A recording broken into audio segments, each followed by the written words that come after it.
Hey there friends, what's going on? It's Kodiak here. Welcome back to Legacy Gaming and a brand new Assassin's Creed Valhalla video. Today we're going to talk about all of the new things coming to the Siege of Paris DLC. This is a quick hit for anyone that's excited about new Assassin's Creed content but maybe hasn't been following along with the game's progression. So we wanted to break it all down so you knew exactly what you were getting into on August 12th. The Siege of Paris takes Eivor to Francia. This is a different part of the world and thus will be accessed through a different part of the Atlas. You know, we've been to England and Norway and Ireland, well now we're going to Francia. I'll be honest, in terms of look and feel, things don't change that much from England. The entire region was relatively the same with some deviations here or there, but the real standout of course is Paris. That's the entire focal point of this DLC, and Paris is split into three different regions. You've got the slums of the south, you've got the luxury of the north, and of course right in the middle between both of those parts, you have the military apparatus. And I think this is a really cool focal point for this DLC. The rest of the world of Francia feels very much the same as England. There are of course deviations, but for the most part the direction is relatively down the same path that we experienced with the base game. Of course, with the new location is also a new main story, and this is probably my favorite part of the Siege of Paris DLC. We do have a worth your time review up on the channel right now so you can hear my full thoughts about the performance of the game in this DLC, but just know there are a new cast of characters including Charles the Fat. He is the main villain. We've got Siegfried, who is kind of the main Viking character, and then you have a whole host of other characters that support the story. Of course, we're not going to spoil anything here, but I will say this new adventure really got me excited.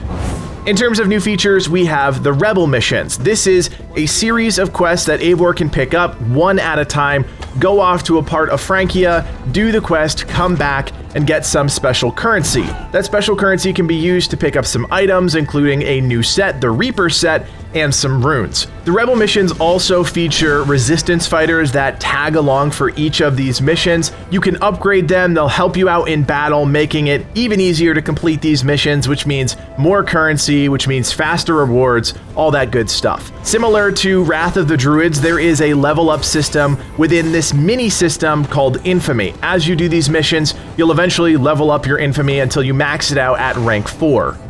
There's also new armor sets in the game. I already mentioned the Reaper set. This is designed for more assassination-based playstyles, but there's also the Paladin set. This is designed for players that like to get into the throes of combat. The Siege of Paris also continues to expand upon the new one-handed swords. Throughout Francia, you'll find a number of those weapons, as well as a brand new weapon type, the Scythe. This is a heavy, two-handed weapon that you can dual-wield if you have the heavy dual-wielding talent in the Bear skill tree.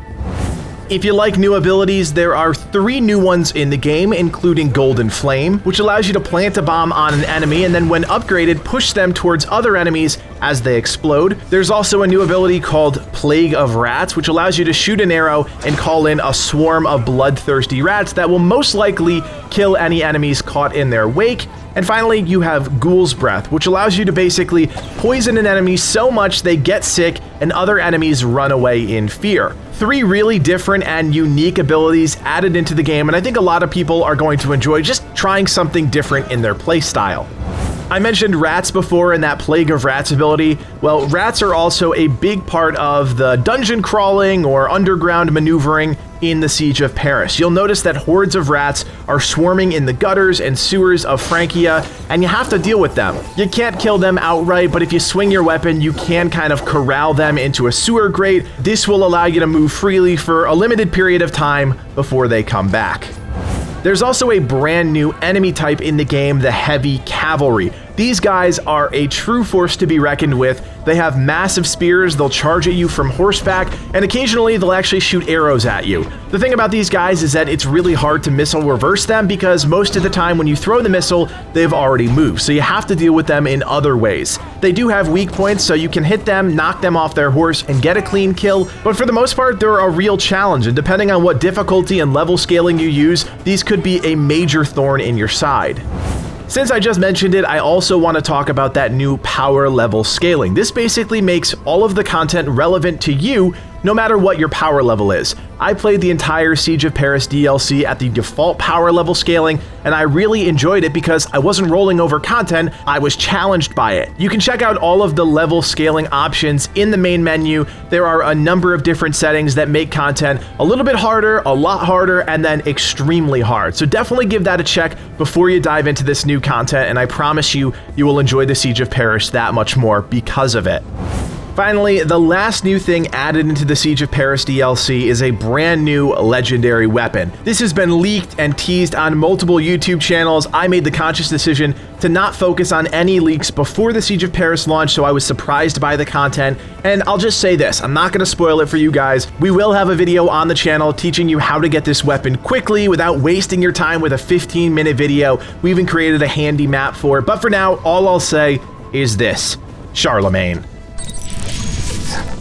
And there you have it, friends, all of the new features coming to the Siege of Paris content on August 12th. We know that you guys love Assassin's Creed, and we've been having a great time getting back into the game. So if you like our content and you want to follow along with our adventures, do me a solid, hit that thumbs up, and of course subscribe. We've got a lot of Assassin's Creed content coming your way, and you do not want to miss out. We also invite you to join us on Discord. We've got a great community of around 7,000 members spread across dozens of great games, so check out the link in the description to join today. Finally, if you guys like everything we're doing here at Legacy Gaming and you want to support us even more, you can now do so by becoming a member. For just a couple bucks, you're helping evolve the channel and take our community to that next level. Check out the join button below to learn more. My name is Kodiak, and from everyone here at Legacy Gaming, thanks for watching, and play on.